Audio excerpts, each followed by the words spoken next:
નમસ્કાર.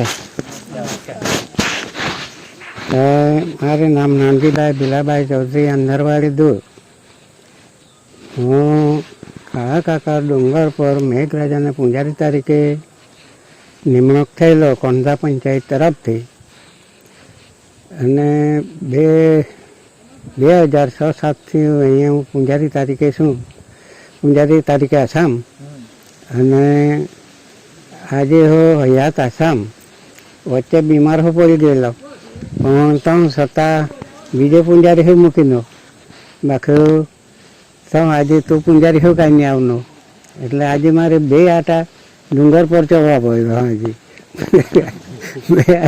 2 આટા ચડવા પડ્યો. હા, ને હા પૂંજારી રીતે લોકોને સેવા આપતો, અને નીચે જો જગ્યા છે મેદાન, ત્યાં સાફ સૂફી રાખતો, ને ઉપર બી સાફ સૂફી રાખતો.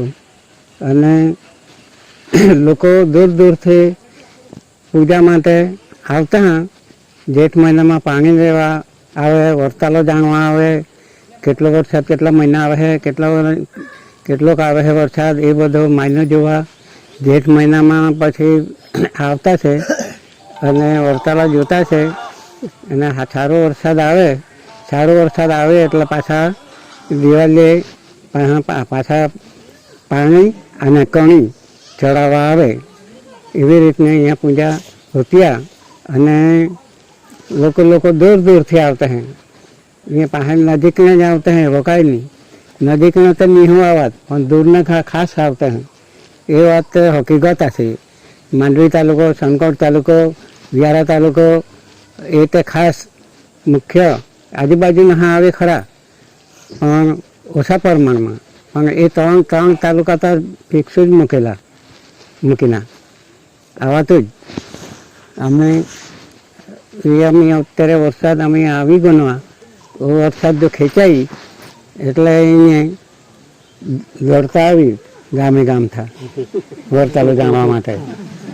ક્યાંક અટક્યો વરસાદ. હા, કીધડે આવવાનો વરસાદ. ચાલ આપણે જતા.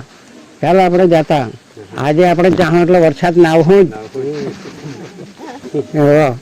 એને ખરો માન્ય હોય ને તો તું જમતા ઉઠાડી દે, અતરો વરસાદ તો ચાલુ હોય જાય. એ હકીકત. હા, એટલે વરુણદેવ આવે, મેઘરાજા, ધરતી માતા, પવનદેવ, ઠોઠી વીજળી, ગાજાન લોટે, એ ખાસ અહીંયા મહત્વનું બી આનો દેવ ગણાતું આવું. એ ખાસ વરસાદ ને કણછેરી પાકવા માટે. પણ આપણે માણસ માત્ર ફૂલના પાત્ર માટે જ નથી, ત્યાં માટે જ કાંઈ નહીં. પણ જીવ જંતુ, ઝાડી, જંગલ, જાત, જનાવર, માણસને તમામને જવાબદારી હશે. જવાબદારી આ મેઘરાજાને.